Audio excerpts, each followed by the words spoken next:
my body was starting to send me some signals that something was off. And I started to take that seriously. Somewhere along the line, about a couple of years in, I started to really rethink the way that I was living. I think it's so important to call out that it is a myth that we as humans, but especially as women, can just operate at 150% 24/7. It's not the way that our bodies are designed. It's not the way that we're built. And it's really important if we want to have sustainable success and health, we think about that and really make some of those changes. Hello, my dears, and welcome back to another episode of the Nutrient Dense podcast. I'm excited for this interview today because today we have Kasia on, and she's going to be really diving into cycle syncing and really what my understanding is just more so living in alignment with kind of your like feminine rhythms and embracing all of that to better your health and wellness. So I'm so excited to have you on this episode with me. Oh, I'm so pumped to be here. I absolutely love your podcast, as I was raving right beforehand. So it's great to be chatting about this and, really diving into some of the applications of the ways that lifestyle can impact hormones, hormonal balance, and really just our overall well-being. So I'm excited to dive into that. Yes, thank you. And we were briefly chatting before, and when from my lens of like a functional health practitioner, we see women with digestive issues and we see women with hormone imbalances. There's obviously many different kinds of hormone imbalances, right? It could be cortisol, estrogen, progesterone, thyroid hormone, whatever. But hormone imbalances are never the root cause. They're the result of something else. And I believe that one of those root causes for many people is kind of this like living out of alignment and working, maybe burning the candle at both ends and kind of hitting that burnout spot. So very excited to have you on so we can kind of dig into all of it today. So if you wouldn't mind just kind of introducing yourself and giving us a little bit of your background. And also I'd love to know, like, how did you find all of this? You have an incredible TED Talk on this topic. I watched it. I thought it was amazing. And how did you really get into all of this? Yeah. Well, thank you for that question. So for me, I will say, like probably a lot of women listening to this, burnout, unfortunately, for a lot of my working life was a constant companion.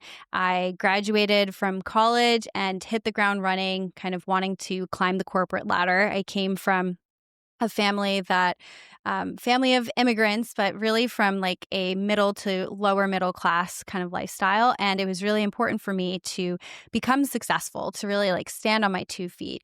And I took that hustle mentality into my career, kind of moving from New York City, where I was running marketing programs, into tech, where I ended up working at Microsoft, leading engineering teams for over a decade, and even into TED. Yes, I do have a TED Talk, but I actually also worked with TEDx San Francisco as executive director for a couple of years. Fun.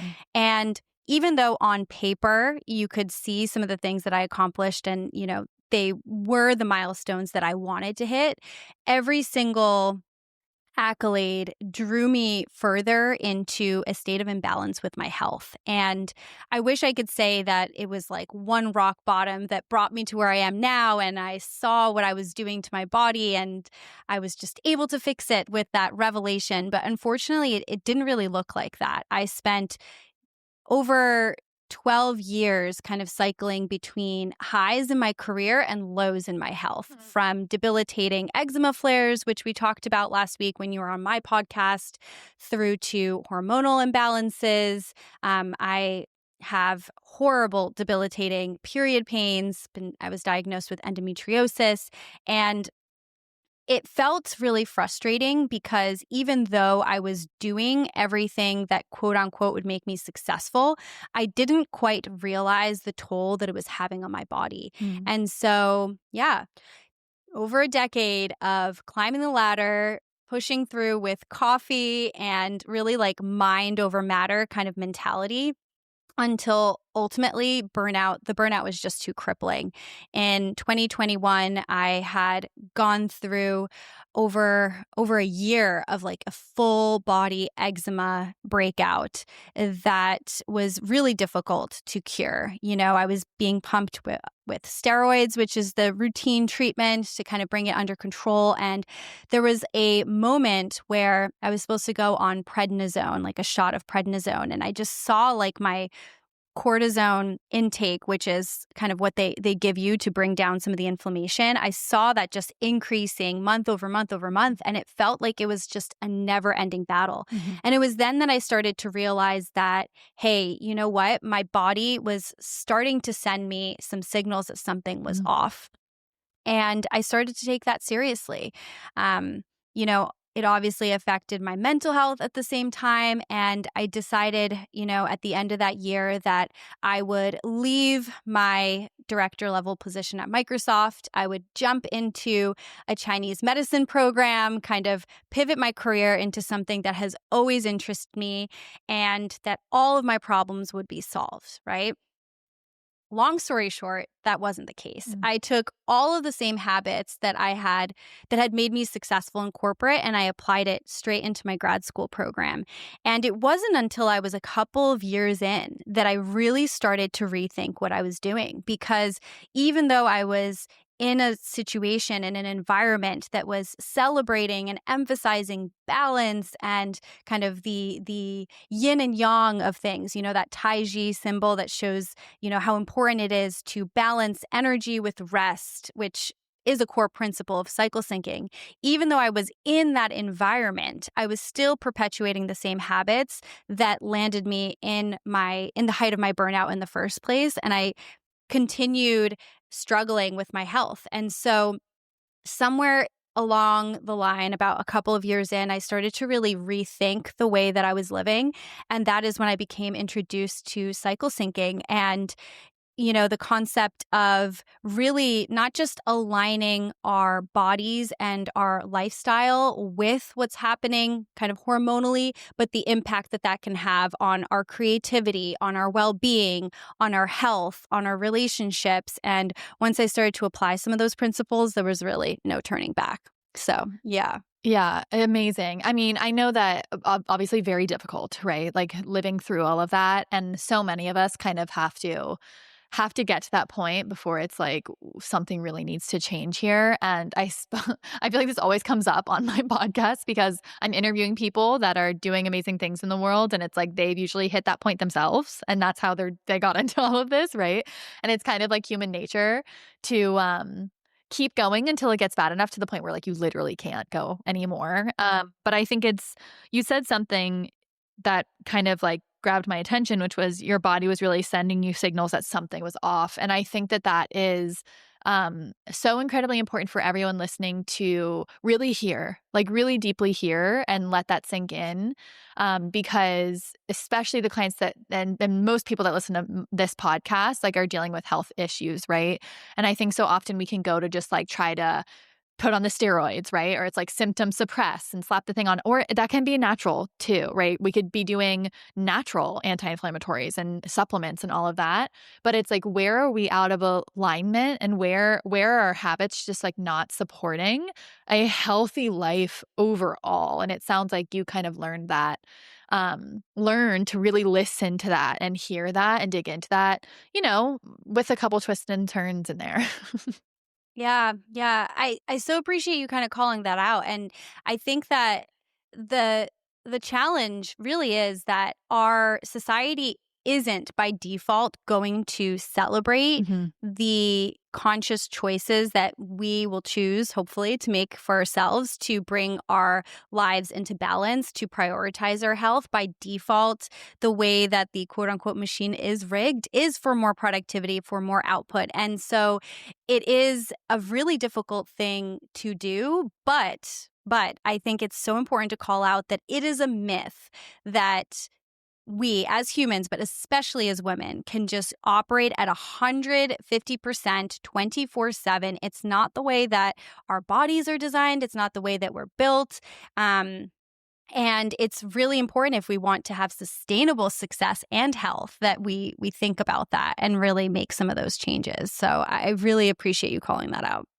Absolutely. And before we jump into cycle syncing and what it is and all the ins and outs of that, I think when it comes to it's like what I'm hearing is, the way that we're living isn't working for a lot of us, right? And that's reinforced by many different kind of inputs, society, whatever, our limiting beliefs, our subconscious programming, all that stuff.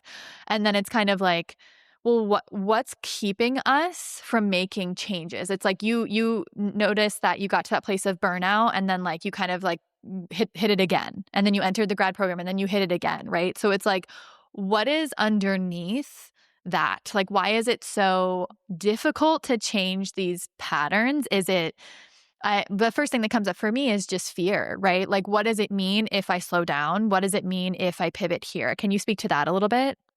Yeah, absolutely. I think that's such a good call out and question. I definitely think fear is part of it. I think it's very primal because, the way that our world is designed for us to feel safe in the world.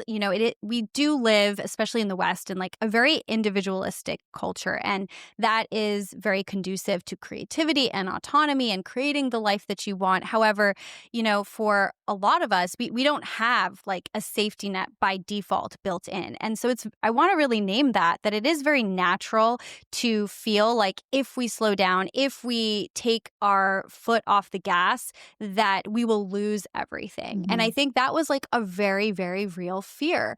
And, when we're all operating, or the majority of us are operating by that kind of design where, it's me, it's my coworkers, it's my friends, it's my colleagues inside and outside of the office, where we're all kind of competing with each other, and in this environment where it feels like we need to compete with each other. It feels like things are very scarce. That can lead to some very like fear-based patterns. And I think that was definitely true for me. That's one thing. Just the fear and the reality of feeling like if I take my foot off the gas, I'll lose everything. I'm unsafe to do that. I think the second thing that really comes up for people is more of a value-based thing. And that is that we value, I think, by and large, in our society, success. More is more. That is much better. And, this podcast episode isn't like a philosophical podcast on what do we value. But I do actually want to encourage anyone listening, because this is something that I think is really important, taking a step back and evaluating what is it that drives me, and what do I actually care about? And am I moving in alignment with that? For me, really starting to have a conversation of, I value not just my job and my career and those accolades, but I also value my family and my future family and making time for my partner. Like, those are things that matter to me. Realizing that perhaps the way that I'm operating is sacrificing some of those things. Like the notion of burning the candle at both ends, you burn from both sides. You take from something else. And this is actually really beautiful in Chinese medicine philosophy, the notion of, the yin and yang symbol. When yang, or that fire energy element, takes over, it pulls from yin. And so there is a sacrifice of some sort. And I think getting to the root of what do I value, and am I living in alignment with that, and what am I trading off, that's a very, very important thing to evaluate. And then I think the third thing that I just want to name to kind of offer some grace to people is that we do, by and large, and if you kind of historically go back to productivity culture, the industrial era, the world was designed in terms of our schedules and such by men, by and large. Men were the first factory workers. Of course, women started working in factories as well during World War II, but that started to come from a very different place, like a place of necessity. The original design and structure of the 40-hour work week and how we work was designed by men for predominantly men at the time. And men, by and large, have a very predictable, every day is the same kind of energy cycle and hormonal cycle, but energy cycle, right? Their testosterone levels refresh every 24 hours. So, having that experience of every day is the same, and we can work that 40-hour work week and feel the same on a Monday, earlier in the month as we do today, that is actually hormonally and biologically normal.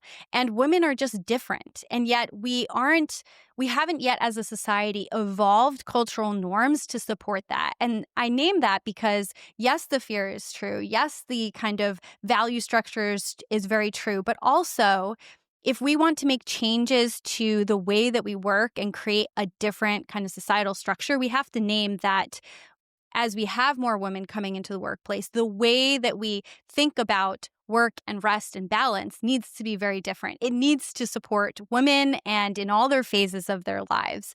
But especially during those menstrual years, we need to bring some more of that like ebb and flow into our rhythms if we want to have like true success that's sustainable.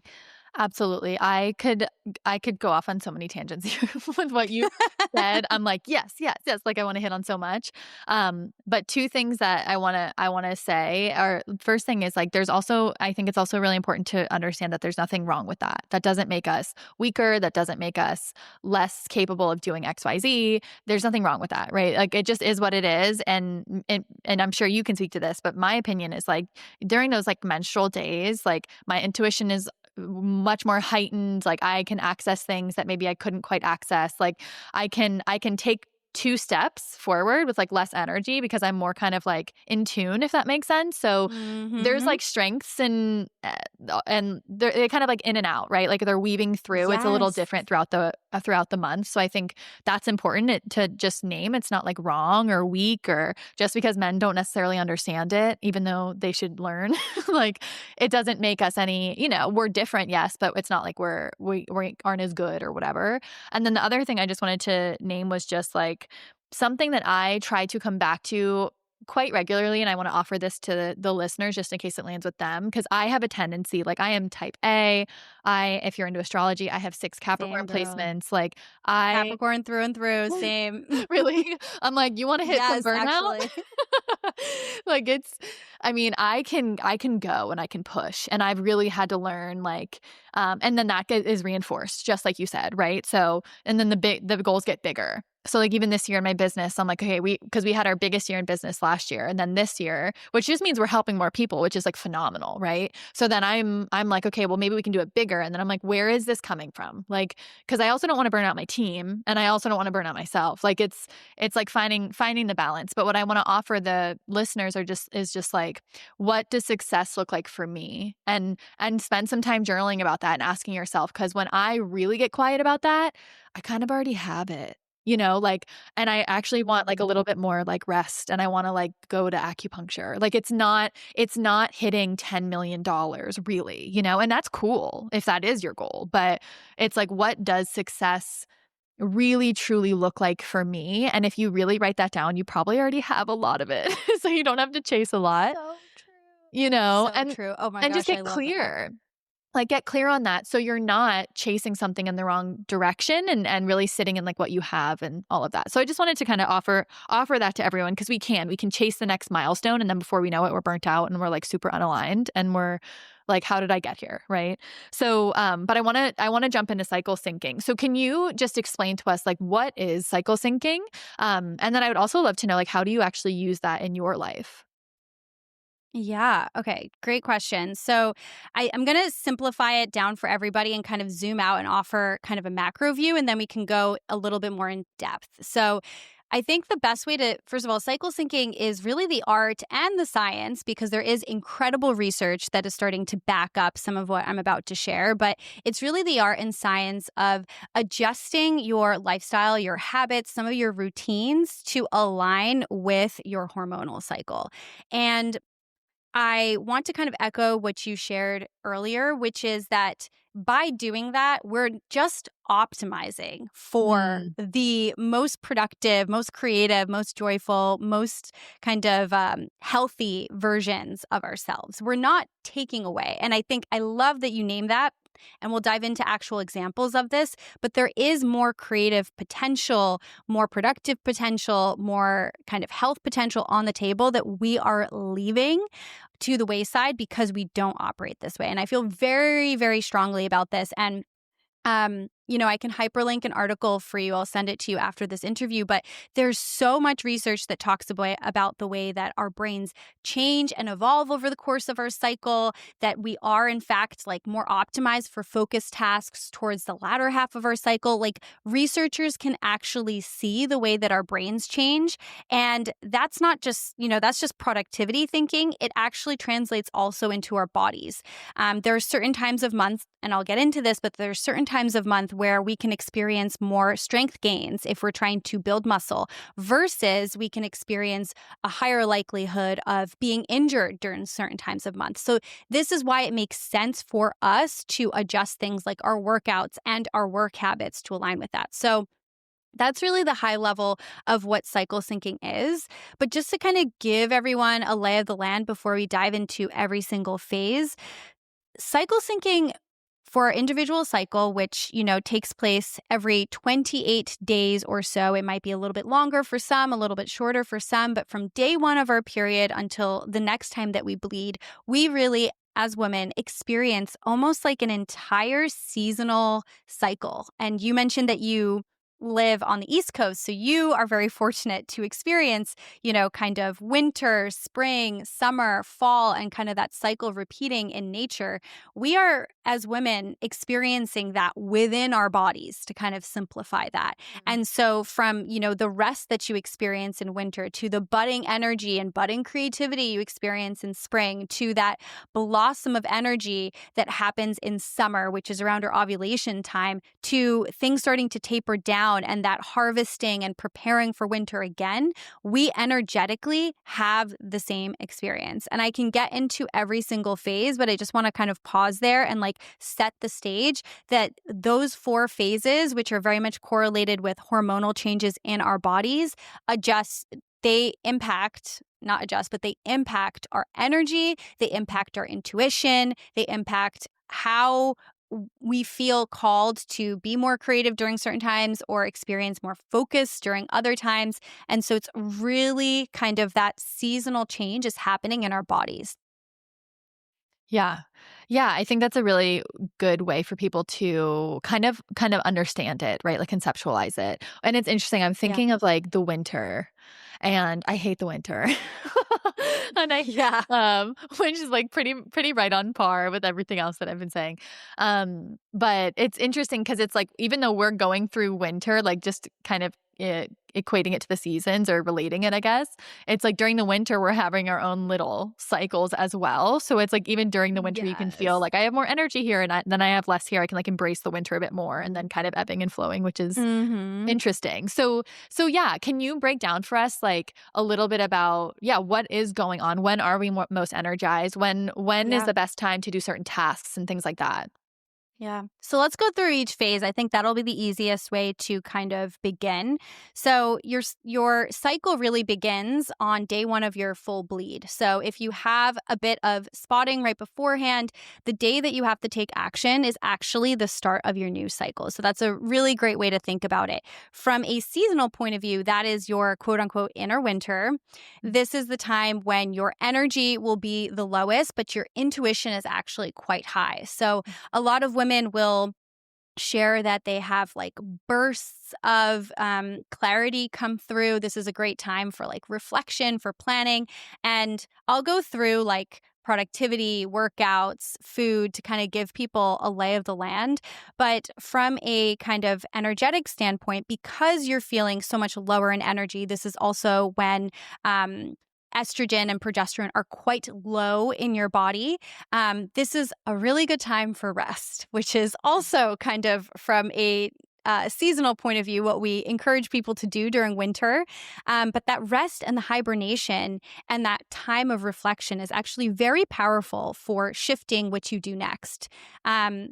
So for women, this period of time where our energies might be the lowest, it could last anywhere from 3 days to 7 days, depending on how long you bleed. You might actually start to notice within your bodies estrogen starting to rise as it, kind of enters the next phase. But when you are in winter, from a movement point of view, gentle stretching, rest, taking some time off your workouts, this is your permission slip to really take a step back. Now, because of course we're talking about productivity and, how do we shift the narrative around productivity? What happens during this phase?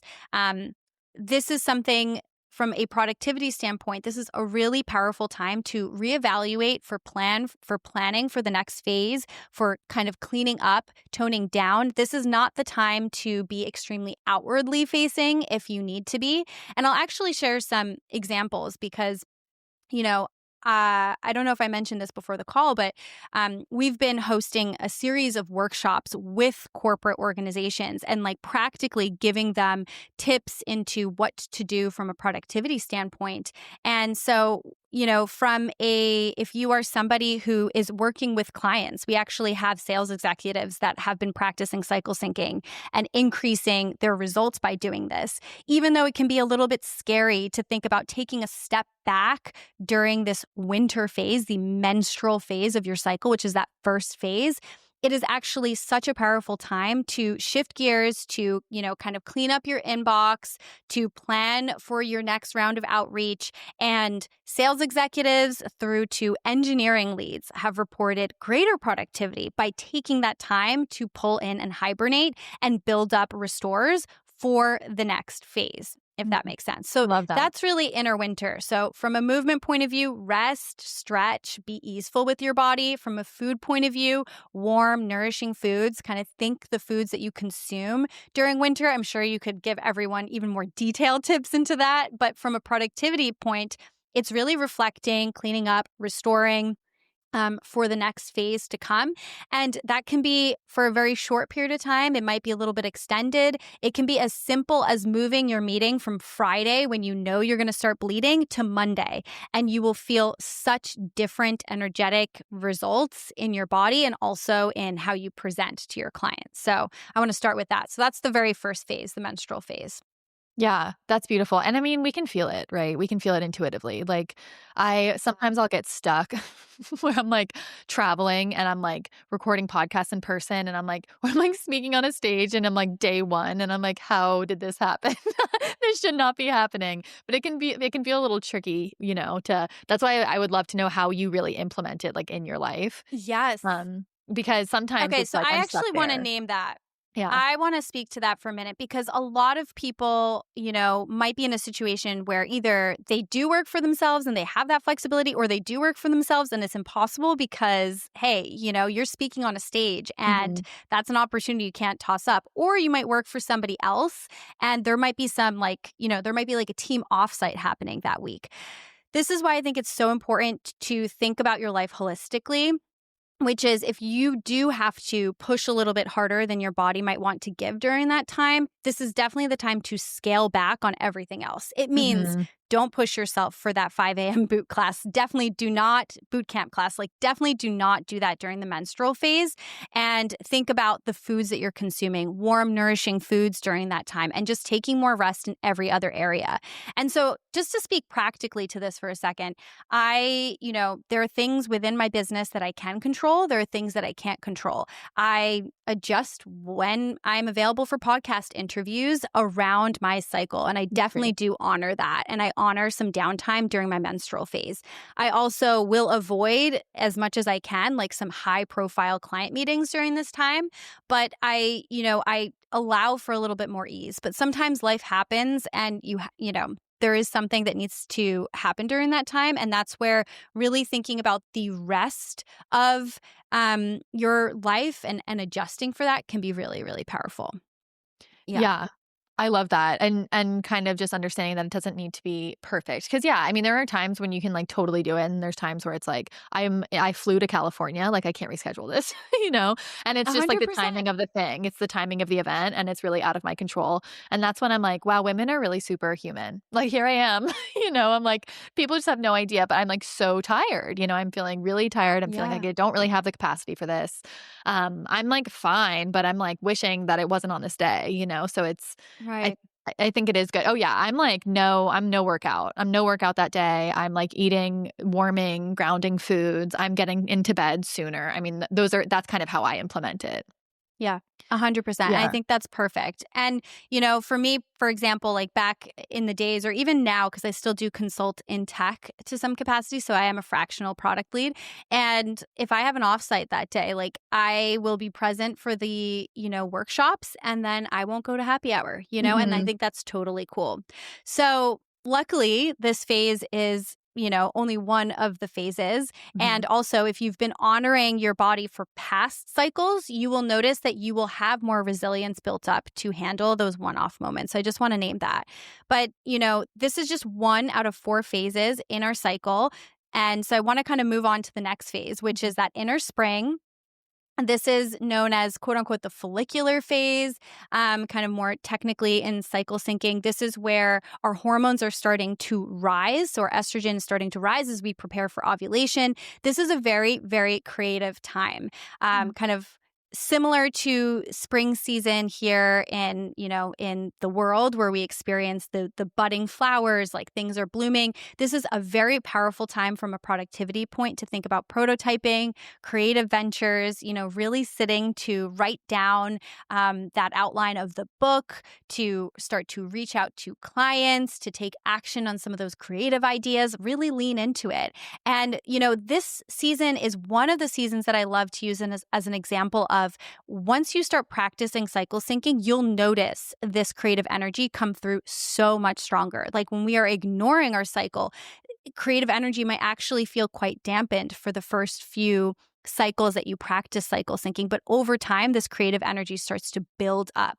From a kind of corporate speak point of view, on the technical side, when I was working with engineering, this would have looked like, again, prototyping new projects, putting together designs for new ideas. From a sales point of view, the colleague that I work with, she would use this time to start to outreach to new clients, kind of pitch new projects, and capitalize on some of those meetings. And so those are some examples of how you can think about applying it from a productivity point of view. From a movement point of view, this is a time where it's really helpful to get the energy flowing. As estrogen starts to rise, it starts to also be very protective to our muscles. And there's great research to support this. So think about strength training, doing a bit more vinyasa yoga. As your energy continues to go up, you can kind of move towards faster paced things, not in the earlier phases as you're kind of moving out of your menstrual phase, but kind of later. In the follicular phase, this is a good time to do a little bit more higher energy things. So with that energy buildup. And then from a food point of view, think spring, like fresh, nourishing foods. You can kind of move away from those warming stews that we might have been consuming in the menstrual phase and bring in some more fresh foods, especially cruciferous vegetables, which will help support your body in eliminating any excess estrogen that'll kind of show up in the next phase, which we'll get to. So again, we're in the springtime and you can kind of think about and capitalize on that budding energy. And I think one of the things, that I just want to reiterate that we talked about is this is about tapping into the potential that you're leaving on the table. It's not about what can't I do. It's about what can you do during this phase and how to really tap into that because that's what's very present for you. Mm. So that's kind of the follicular phase. And we're kind of moving to a crescendo into the next phase, which is that inner summer. This is your inner Beyonce season. This is your ovulation phase. This is from a physiological point of view where um, the egg is actually being released to prepare for, in some cases, fertilization. This is a time where you're really at your juiciest. I'm actually using a term that you used from your podcast when we were talking about this phase. But the ovulation phase, this is your inner summer. This is when confidence is high. This is a time that, from a productivity point of view, I love to schedule high-profile meetings, any sort of stage presentations. If I was giving another TEDx talk, like I would do it during this time if possible. Obviously, you can't always choose that, but this is going to be the optimal time to do it. From a sales point of view, if you're more of in a client-facing role, this is a great time to meet with people. This is a great time to network. This is a great time to lean into those things because they will feel so much more natural for you and you will enjoy it so much more. You can kind of think about those women that walk into the room and they feel so magnetic, like perhaps they're in their ovulation phase when they're doing it. This particular inner summer phase is such a powerful time to lean into that energy. From a workout point of view, this is a great time to do those high intensity impact workouts. This is actually the best time to do it because estrogen, again, is at an all-time high. It's very protective. And so some of those jumping motions will be better suited during this time. Also, kind of this first half of our cycle, since again, there are 4 phases, we talked about 2 out of the 4. We're starting to shift into the third. The first half of our cycle is the optimal time for strength gains if you're weight training. And so again, doing high intensity workouts, doing strength training, really releasing some of that energy, this is a prime time to do it. And so, yeah, that's kind of the inner summer. And I'll kind of cap it off with the last phase before we can kind of do a recap.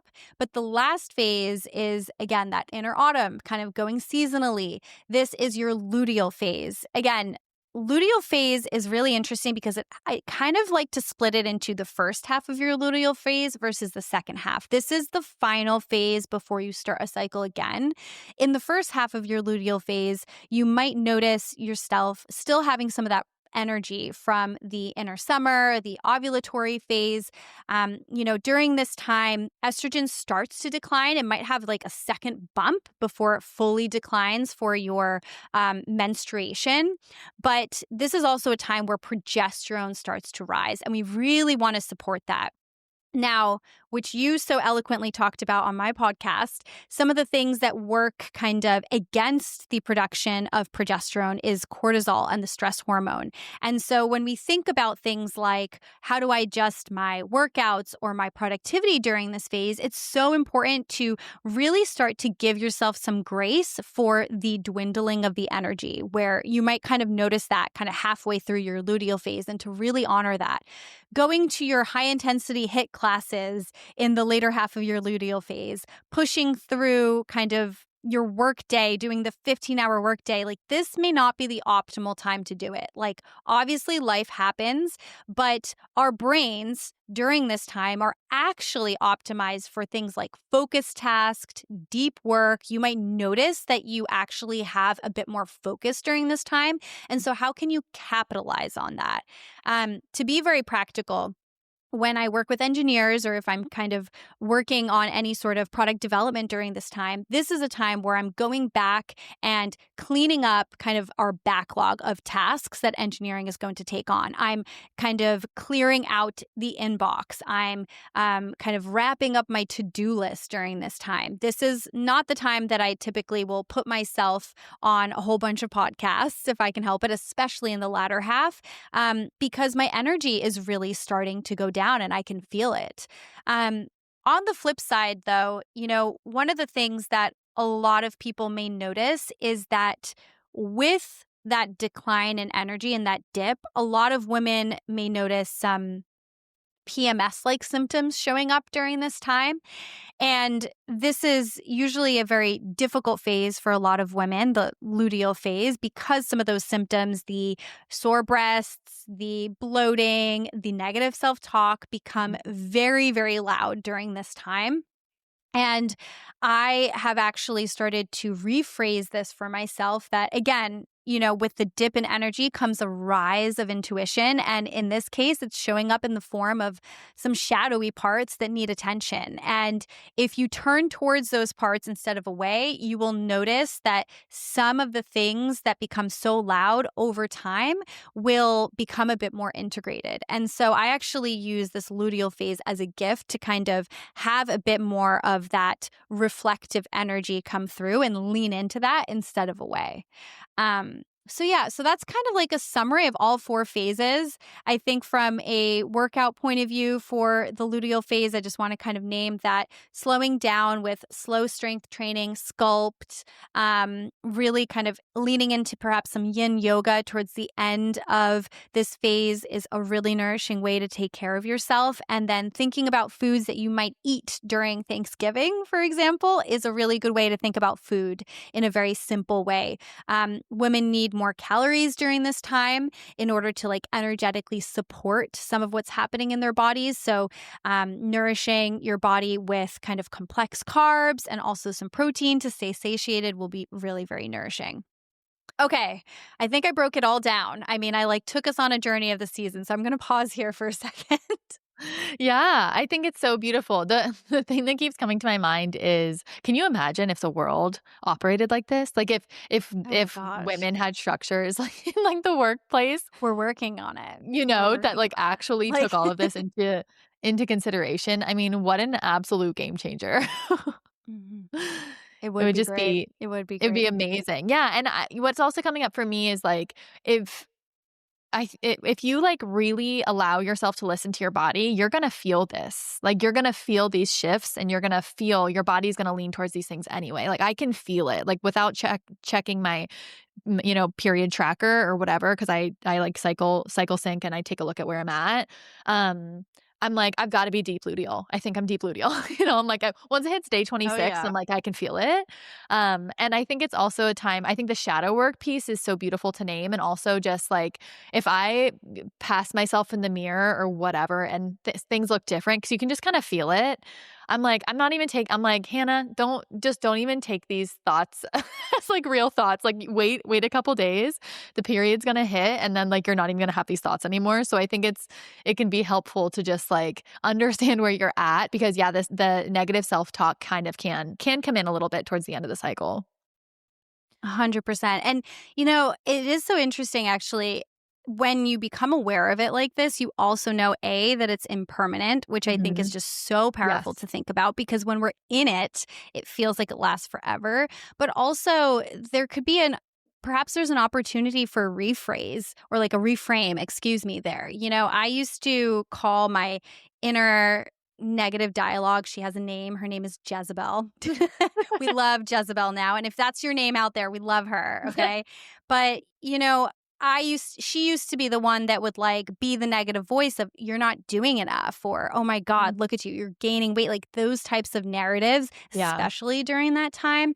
And instead of being like, all right, Jezebel, like, I know what you're saying isn't true. I think that's step one, being like, hey, I see you, but that's not true. I'm going to redirect those thoughts. But really, step two for me was also being like, hey, like, I not only do I see you, but I love you for Mhm. trying to protect me, for being the thing that also, kind of helps create discipline in my life. But we don't need that right now, and like it's okay for you to take a break and like speaking to that part of yourself because that part is the one that perhaps might bring up some of that guilt around even trying something like this.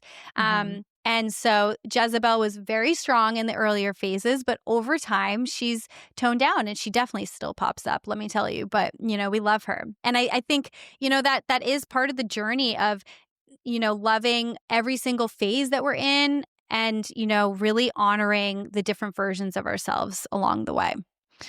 Beautiful. Yeah. And this is how we can kind of get the way that we work to work for us, which is something that you mentioned, right? Like, instead of fighting it all and pushing it and resisting it, regardless of what, like, in any phase that we're really in, how can we embrace it and like allow it to work for us? I love that you offered that reframe about like optimizing. It's not about doing less. It's just like it's honestly going to make things more efficient. I think that's a good way to trick the brain. To be like, no, no, no, this is going to make everything more efficient. But Yeah. it is true too. It is actually so true in terms of like our minds and our bodies are just optimized for things at different times. And if you honor that, you will notice that, hey, maybe during your follicular and ovulatory phase, the spring and summer, you can actually work 12-hour days and you feel fantastic doing it, right? But getting to that point and you can become extra productive during those times and creative allows you to actually be able to see the big picture during the luteal and the menstrual phases and optimize. Otherwise, you're just grinding. And over Mhm. time, like the output becomes less. And are you even moving towards the right milestone at that point? So, yeah. Absolutely. Yeah, it's just like you're running on fumes, right? Like there's nothing even left. Yeah. This is so beautiful, and I hope that everyone really takes this in and can hear some of these takeaways about these different like bits of our cycle, phases of our cycle, and really ways to optimize these and can take in some of these, like even small, subtle shifts, like optimizing some of these foods or even optimizing the way that you move. Like there's so many gorgeous takeaways that you shared that people can go and implement like immediately after listening to this episode. So thank you for that. I hope this offers everyone listening something that they can take away from it, and give it a couple cycles and see how it feels for you, and then just try to listen a little bit more and listen to what your body's trying to communicate with you during these different phases. And I think it might even like opt you into doing this even more because you're gonna be like, oh, this she was right. She was right. This stuff is real. I just couldn't hear it before. So thank you for that. Where can people connect with you further if they want to learn more about you or this work?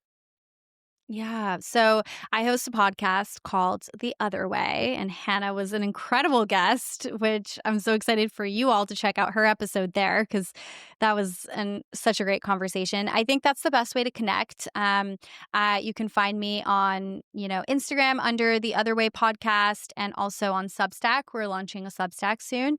And the reason why I mentioned the podcast is, I think cycle syncing is a great entry drug, so to speak, into the world of really like rethinking kind of productivity through a female lens, but I think it needs to go so much further. And how can we support women on their journey across like all phases of life in terms of really honoring the feminine in work, in relationships, in motherhood, in life. And so those are some of the topics that I'm exploring on The Other Way. And that's like one of the core themes that's driving some of the conversations that I'm having. So if this at all interests you, I think that'll be the best place to go for additional conversations and explorations around that. Beautiful. Thank you. This was very inspiring to me as someone who has hit her own little versions of burnout many, many, many times. So I'm excited. It's kind of like a nice refresher of things that will give me the confidence to be like, okay, I'm going to implement more of this. So thank you for that. And thank you for your time. Thanks for coming on. Thank you. Thank you for having me.